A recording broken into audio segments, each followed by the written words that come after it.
林鄉生議員。多謝主席，司長閣下、各位官員、各位同事，每年一度嘅施政方針辯論呢，其實有啲嘢呢10幾年啦，而家已經12年，有啲嘢又係老一套冇變。譬如冇變嘅，我哋呢本書今次嚟講呢，喺網呢就睇唔到嘅，喺網呢睇撈本嘅啫。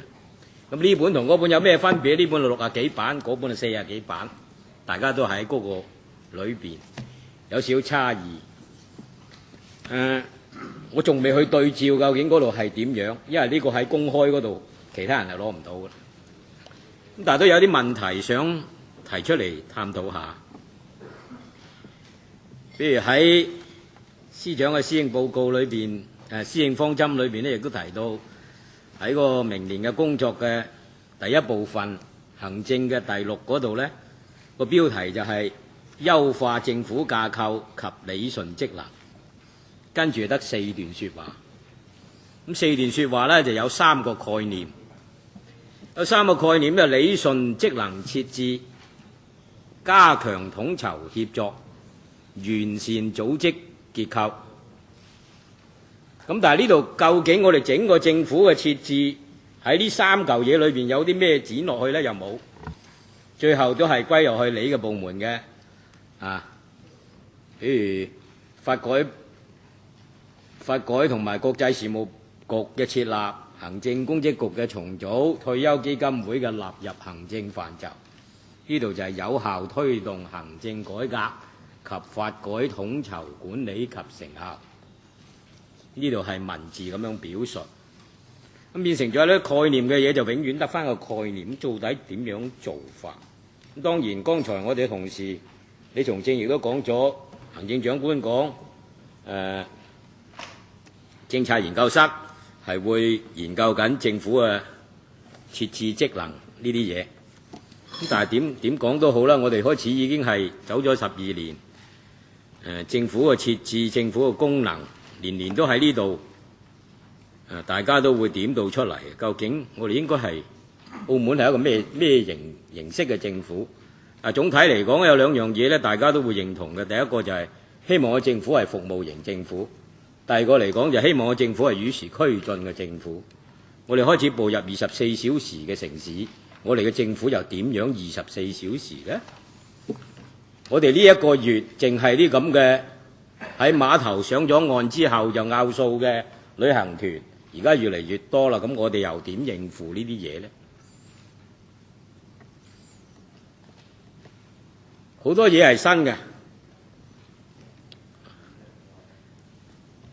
所以喺呢度呢，就變咗有啲嘢係命題上面嘅嘢寫咗出嚟，最後施政方針又冇展開，又冇方向，又冇睇法，究竟應該係點？年年如是，呢啲嘢永遠都對，寫落去冇人會爭議，冇人會去嘈，但係點樣去實行，點樣能夠落實呢？呢度都希望真係加點力。第二個就係今次好講嘅就係諮詢問題。諮詢問題嗰7條我冇意見，但係而家鋪天蓋地嘅諮詢係好有意見。有啲諮詢係假命題，你揾嘢搞嘅，減電費就揾嘢搞啦。點解一定要鎖死120度？我唔明。而家呢個咁嘅現代化生活，一個家庭120度電，除咗住社屋嘅啫，除咗住社屋，因為我老人家我唔識用電，佢唔係唔想用電，佢係唔識用，佢連嗰樣架生都冇。呢啲假命題嘅嘢，成日都喺度做啊！仲有一啲有我哋搞諮詢仲好有型嘅，做埋制服做埋晒。喂，大佬佢搞諮詢啫，整套靚靚制服，同個諮詢有關係冇關係？又係咁樣。總之我哋人傻錢多，要揾定去啊嘛，冇計啊！所以嗰個命題嘅諮詢嘅命題拎出嚟做乜嘢事要諮詢？整完之後有啲嘢係折騰啊，係成個社會備受折騰，跟住你轉嘅社團亦都要備受折騰。喂，揾到嚟上門唔應酬你，唔係應酬你又嘥時間啊，大哥，一招嘅。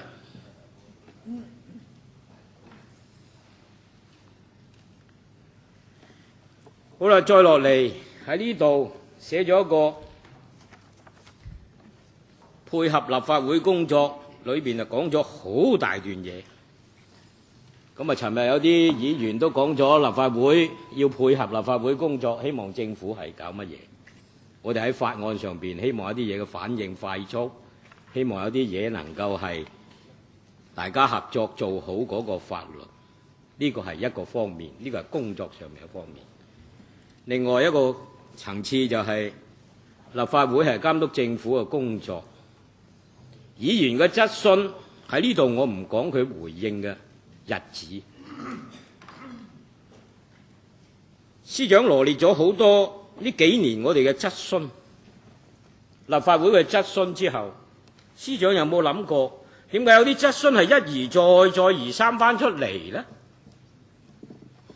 係我哋啲議員質詢完嗰件工作做完之後，佢又再翻出嚟呢？我哋有冇去考慮從議員嘅質詢角度去改善我哋嘅行政，改善我哋自己嗰樣嘢呢？我希望能夠喺嗰個質詢嗰度嚟講，更重要嘅係呢一樣工作。我最中意質詢嘅咧就係勞工權益嘅嘢。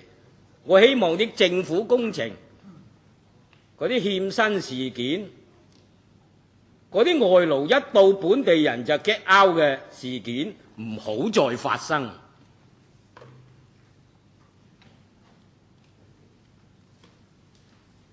呢事唔係一個部門嘅事，係成個政府嘅事，係成個政府嘅思維嘅事。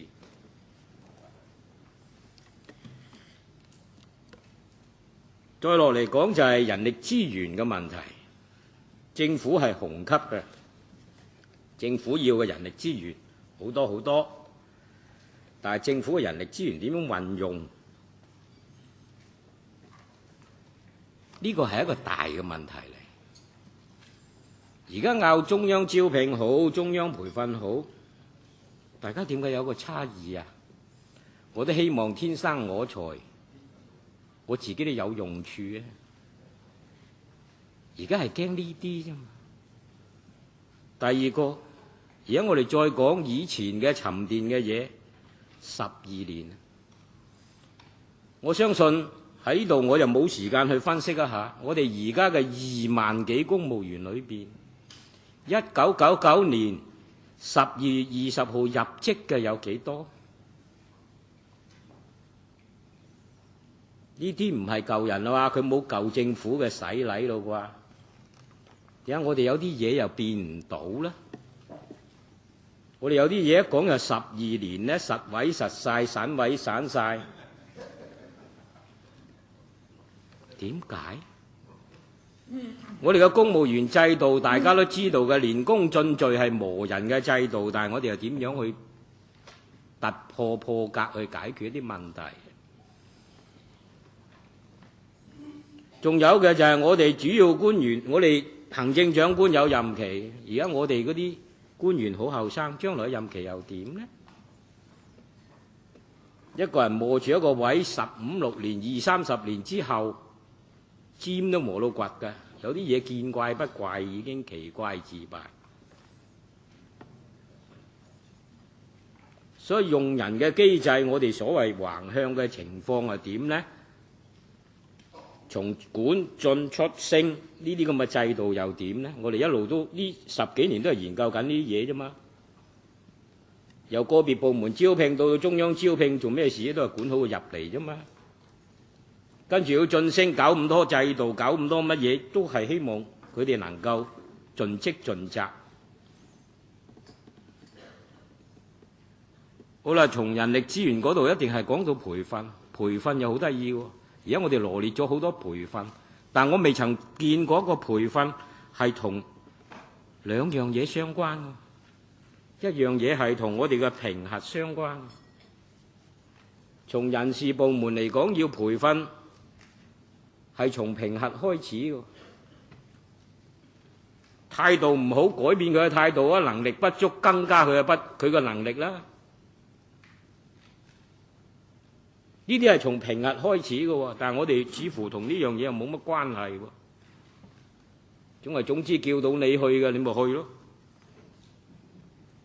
第二個，從訓練嘅角度，從培訓嘅角度，就係政府嘅功能開始有啲嘢要應急機制喎，而家要講應急喎。突發事件好多，技術更新嘅嘢好多，特別係資訊科技之後更加厲害。以前陀 call 機，而家你 call 機都有，但係 call 機快手機快咧。有好多嘢而家係一個挑戰嚟嘅，call 機快手機快。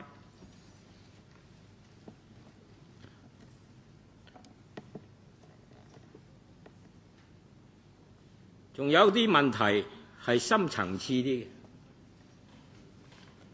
嘅，退休基金會納入咗，由經濟財政司嗰邊納入咗行政法務呢一邊。我又好想知道司長有冇計劃去精算下退休基金會15年後佢個負擔係點？而家究竟頂唔頂得順？第二個係退咗休之後，平均呢啲人食幾耐糧？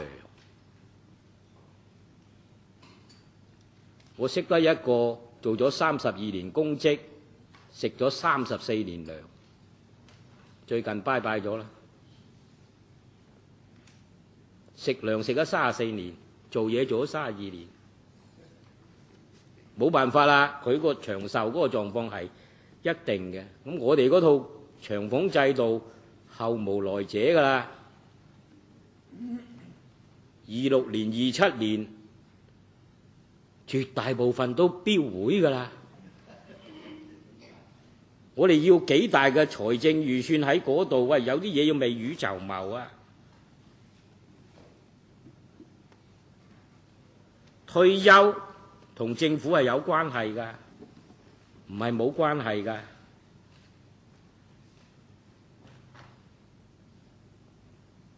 呢啲嘢都需要有啲嘢係預早去睇。另外，我哋好多嘢都擠落民政總署，我又覺得好奇怪。民政總署係一個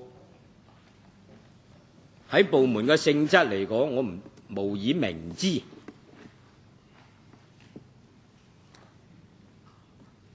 而家好簡單嘅，有啲嘢個發展究竟應該係點樣去做，用乜嘢部門去做？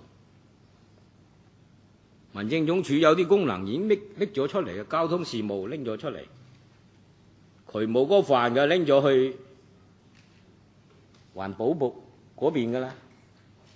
咁係咪由於拎走咗之後，又要增加啲嘢上去咧？譬如食安中心嘅籌設，係咪一定要搞完法律先有個食安中心？有啲嘢係咪有其他嘅問題咧？喺呢度我始終都唔明。而家我哋食安遇到乜嘢問題咧？我哋係遇到法律問題啊、執行問題，定係咩問題咧？係我哋而家喺食安裏邊有冇灰色地帶咧？我舉個好簡單嘅例，我哋而家有啲唔準用嘅嘢，白紙黑字寫明嘅，邊個去查咧？用到又點咧？好奇怪㗎！我哋每年嘅5月就驗下啲仲有冇硼砂，我哋8月15就驗下啲月餅有冇事，好驚嚇嘅。有啲嘢係唔係咁樣咧？係咪？時間夠啦，我亦都發言到呢度，多謝大家。